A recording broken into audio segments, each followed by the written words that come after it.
চলুন আজ আমরা এমন একটা জিনিস নিয়ে কথা বলি যা আমাদের সবাইকে ঘিরে থাকে কিন্তু আমরা দেখতে পাই না। একে বলা হয় অরা বা আমাদের নিজস্ব এনার্জি ফিল্ড। আসুন এই রহস্যময় জগতের গভীরে একটু ঢুঁ মেরে দেখা যাক। আচ্ছা, কখনো এমন হয়েছে যে কারো সাথে প্রথম দেখা হলো আর কিছু না জেনেই তাকে খুব ভালো লেগে গেল? বা হয়তো ঠিক তার উল্টোটা, কেউ একজন ঘরে ঢোকার সাথে সাথেই কেমন যেন একটা অস্বস্তি হতে শুরু করলো? এই যে একটা অনুভূতি, এই ভাইবটা আসলে কি, কখনো ভেবে দেখেছেন? এই যে আমরা কথায় কথায় বলি পজিটিভ ভাইব পাচ্ছি বা নেগেটিভ ভাইব আসছে, ব্যাপারটা কিন্তু শুধু আমাদের মনের ভুল বা কল্পনা নাও হতে পারে। এর পেছনে বেশ শক্ত একটা কারণ থাকতে পারে। ভাবুন তো একবার, এই যে ভাইবের কথা আমরা বলি, এটা যদি আসলে কোনো কাল্পনিক অনুভূতি না হয়, যদি এটা হয় প্রত্যেকটা মানুষকে ঘিরে থাকা একটা অদৃশ্য এনার্জি ফিল্ডের প্রতি আমাদের অবচেতন মনের একটা প্রতিক্রিয়া, হ্যাঁ, সেই শক্তি ক্ষেত্রটাকেই বলা হয় অরা। তো এই যে অরার কথা বলছি, জিনিসটা আসলে কি, একে কিন্তু দুটো দিক থেকে ব্যাখ্যা করা যায়। এক, বৈজ্ঞানিক দৃষ্টিকোণ থেকে, আর দুই, আধ্যাত্মিক দৃষ্টিকোণ থেকে। দেখুন, বিজ্ঞানের চোখে অরা হলো আমাদের শরীর থেকে বের হওয়া একটা খুব সূক্ষ্ম ইলেকট্রোম্যাগনেটিক ফিল্ড। আমাদের শরীরের ভেতরে যে কোটি কোটি সেল কাজ করছে, তাদের মধ্যকার ইলেকট্রিক্যাল অ্যাক্টিভিটি থেকেই এই এনার্জি ফিল্ডটা তৈরি হয়। আর মজার ব্যাপার কি জানেন, 1939 সালে সিমিয়ন কিরলিয়ান নামের একজন বিজ্ঞানী ভুলবশত একটা উপায় বের করে ফেলেন, যেটা কিরলিয়ান ফটোগ্রাফি নামে পরিচিত। এই পদ্ধতিতে হাই ভোল্টেজ ইলেকট্রিসিটি ব্যবহার করে এই এনার্জি ফিল্ডের ছবিও তোলা সম্ভব। আবার অন্যদিকে আধ্যাত্মিক দিক থেকে দেখলে এই অরা হলো আমাদের ভেতরকার অবস্থার একটা জীবন্ত আয়না। আমাদের শরীর, মন, আবেগ কেমন আছে তার উপর ভিত্তি করে এর রং আর উজ্জ্বলতা বদলাতে থাকে। অরার সবচেয়ে ইন্টারেস্টিং ব্যাপার কি জানেন? এর রং। হ্যাঁ, অরার বিভিন্ন রং হয়, আর প্রত্যেকটা রঙের একটা খাস মানে আছে। এই রঙগুলো আমাদের ব্যক্তিত্ব, আমাদের আবেগ, আমাদের মানসিক অবস্থা সম্পর্কে অনেক কিছু বলে দিতে পারে। চলুন এই রঙগুলোর মানে কি সেটা একটু জেনে নিই। ধরুন কারো অরা লাল, এর মানে হলো তিনি খুব এনার্জেটিক, সাহসী, আর তার ইচ্ছাশক্তিও মারাত্মক। তবে হ্যাঁ, লাল রংটা যদি একটু গাঢ় বা ঘোলাটে হয়, তাহলে সেটা কিন্তু রাগ, স্ট্রেস বা ভয়েরও লক্ষণ হতে পারে। নীল রংটা হলো শান্তি, স্থিরতা আর সত্যের প্রতীক। যাদের অরাতে নীল আভা দেখা যায়, দেখবেন তারা সাধারণত খুব শান্ত স্বভাবের হন, সৎ হন, আর তাদের কমিউনিকেশন স্কিলও খুব ভালো হয়। অনেক শিল্পী বা লেখকের অরাতে এই রংটা দেখা যায়। হলুদ রঙের অরা মানে হলো বুদ্ধিমত্তা, জানার আগ্রহ আর প্রচণ্ড আশাবাদ। এরা খুব হাসি খুশি থাকেন আর নতুন জিনিস শিখতে ভালোবাসেন। আর সবুজ রঙটা হলো হিলিং, মানে নিরাময়, প্রকৃতি আর সহানুভূতির রং। ডাক্তার, নার্স বা যারা দুসরকে সেবা করেন, তাদের অরাতে প্রায়ই সবুজ আভা খুঁজে পাওয়া যায়।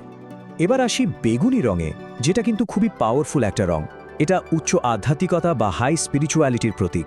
যাদের অরাতে এই রংটা থাকে, তাদের কল্পনা শক্তি আর ইনটিউশন, মানে ষষ্ঠ ইন্দ্রিয়, খুব তীক্ষ্ণ হয়। তারা সাধারণত খুব গভীর চিন্তাভাবনার মানুষ হন। সাদা বা সোনালি অরা, এটা কিন্তু সচরাচর দেখা যায় না, খুবই রেয়ার। এটা বিশুদ্ধতা, আধ্যাত্মিক জ্ঞান আর চেতনার সর্বোচ্চ স্তরের প্রতীক। বলা হয় এই অরাটা একটা শক্তিশালী সুরক্ষা কবচের মতো কাজ করে, যা মানুষকে নেগেটিভ এনার্জি থেকে বাঁচিয়ে রাখে। তবে একটা কথা মাথায় রাখা খুব দরকার, অরার রং কিন্তু একদম ফিক্সড না, এটা স্ট্যান্ডিং বদলায়। আমাদের মন, শরীর আর আধ্যাত্মিক অবস্থার সাথে সাথে প্রতি মুহূর্তে এটাও বদলাতে থাকে। ধরুন আজ আপনার অরার নীল, কিন্তু কাল হয়তো কোনো গভীর চিন্তার কারণে সেটা বেগুনি হয়ে যেতেই পারে। যদি অরার মধ্যে কোনো কালো, ধূসর বা মেঘলা ছোপ দেখা যায়, তাহলে বুঝতে হবে কোথাও একটা সমস্যা আছে। এটা নেগেটিভ চিন্তা, অনেক দিনের ক্লান্তি বা কোনো শারীরিক অসুস্থতারও লক্ষণ হতে পারে। এটা আসলে একটা সিগন্যাল যে নিজের শরীরের আর মনের দিকে একটু নজর দেওয়া দরকার। এখন আসল প্রশ্নটা হলো, এই অরা কি আমরা খালি চোখে দেখতে পারি? উত্তরটা হলো হ্যাঁ, একটু প্র্যাকটিস করলে এটা দেখা সম্ভব। চলুন এর একটা সহজ পদ্ধতি ধাপে ধাপে জেনে নিই। এই পদ্ধতিটা চেষ্টা করার জন্য একটু ধৈর্য দরকার। প্রথমত, সাদা ব্যাকগ্রাউন্ড থাকলে মনোযোগটা ধরে রাখা সহজ হয়। তারপর যখন আপনি চোখের ফোকাসটা নরম করে ফেলবেন, তখন আমাদের পেরিফেরাল ভিশন বা পাশের দৃষ্টিটা অ্যাক্টিভ হয়, যেটা এই ধরনের সূক্ষ্ম আলো দেখতে বেশি কাজ দেয়। সরাসরি মানুষটার দিকে না তাকিয়ে তার কাঁধ বা মাথার ঠিক উপরের ফাঁকা জায়গায় তাকিয়ে থাকুন। নিয়মিত প্র্যাকটিস করলে প্রথমে একটা আবঝা আলোর স্তর আর তারপর ধীরে ধীরে রঙগুলো দেখতে পাওয়া সম্ভব। যেহেতু আমাদের অরা আমাদের এই শারীরিক আর মানসিক অবস্থার একটা প্রতিচ্ছবি, সেজন্যই কিন্তু আমাদের এই অরাকে পরিষ্কার আর শক্তিশালী রাখাটা ভীষণ জরুরি। অনেক সময় হয় না যে কোনো কারণ ছাড়াই খুব ক্লান্ত লাগছে বা মনে হচ্ছে সব শক্তি শেষ? এর কারণ হতে পারে আমাদের অরাটা হয়তো দুর্বল বা দূষিত হয়ে পড়েছে। নেগেটিভ চিন্তা, অতিরিক্ত স্ট্রেস বা এমন মানুষের সাথে মেলামেশা যারা আমাদের এনার্জি শুষে নেয়, এই সব কারণে কিন্তু আমাদের অরা দুর্বল আর ঘোলাটে হয়ে যায়। কিন্তু ভালো খবর হলো আমরা চাইলেই আমাদের এই এনার্জি ফিল্ডটাকে রিচার্জ করতে পারি। যেমন ধরুন, প্রকৃতির কাছে যান। খালি পায়ে ঘাসের ওপর হাঁটলে পৃথিবীর প্রাকৃতিক শক্তি আমাদের শরীর থেকে নেগেটিভ এনার্জি টেনে নেয়। মেডিটেশনের সময় কল্পনা করুন যে একটা উজ্জ্বল সাদা আলো আপনাকে ঘিরে রেখেছে। গভীর করে শ্বাস নিন, এটা আপনার শরীরে প্রাণশক্তি বাড়ায় আর অরাকে উজ্জ্বল করে তোলে। এমনকি সাধারণ লবণ জলে স্নান করলেও শরীর থেকে জমে থাকা নেগেটিভ এনার্জি পরিষ্কার হয়ে যায়।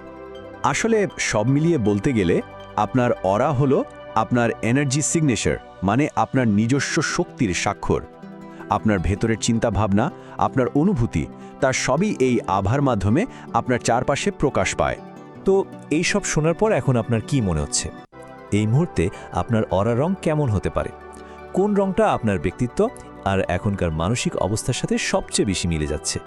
একটু ভেবে দেখবেন।